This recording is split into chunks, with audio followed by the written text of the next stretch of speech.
Goeiemôre, dit is Maandag, die 27ste Julie.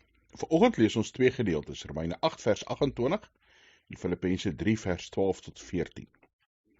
Romeine 8 vers 28. Ons weet dat God alles ten goeie laat meewerk vir die wat hom liefhet. Baie bekende vers, 'n vers wat vir baie mense hoop en krag gee in moeilike tye. 'n Vers wat vir baie mense vrae bring oor die lewe, want dit gaan nie altyd goed met ons nie.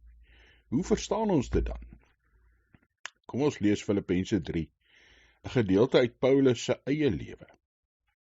Ek wil hê julle moet weet, broers, dat wat my oorgekom het, juis die verkondiging van die evangelie bevorder het. Dit het daarop uitgeloop dat die hele keizerlike wag en al die ander nou besef dat dit ter wille van Christus is dat ek 'n gevangene is. Deur my boeie is die meeste broers ook in hulle vertroue op die Here gesterk, want hulle waag dit al hoe meer om die woord van God onbevrees te verkondig. As ons Paulus se lewe gaan lees, gaan ons agterkom dat hy dit nie maklik gehad het nie. Hy was baie in die tronk, soms was hy in skepe wat gesink het, soms het hy honger gely, is hy geslaan, weggejaag. Ja, soms het dit met hom goed gegaan. Maar hy sê alles werk goed uit ter wille van die evangelie. Toe hy in die tronk is, kon hy vir die tronkbewaarders en die hele keizerlike wag vertel van Jesus Christus. Deur sy boeie en sy swaar kry het ander gelowiges in hulle geloof versterk geword, want Paulus byt vas, Paulus hou aan verkondig, Paulus hou aan glo, en dit gee vir hulle nuwe moed.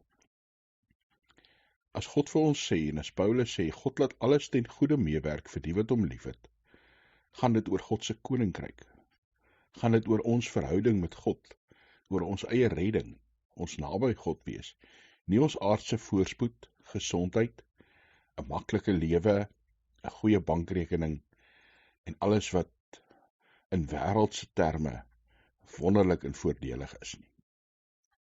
Mag jy beleef dat God alles vir jou ten goeie laat meewerk, vir jou redding, vir sy koninkryk.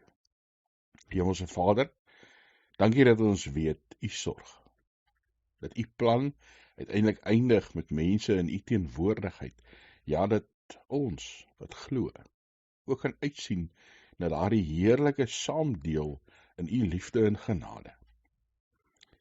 Here, U woord sê dat alles ten goeie meewerk vir ons wat U liefhet.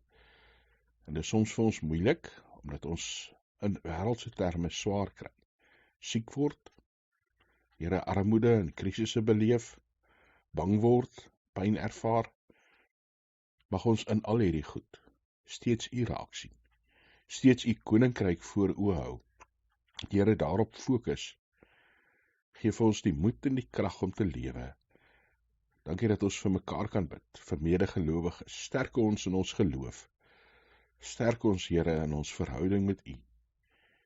En mag ons vir die wêreld verkondig dat Jesus Christus die Here is. In Jesus se naam. Amen.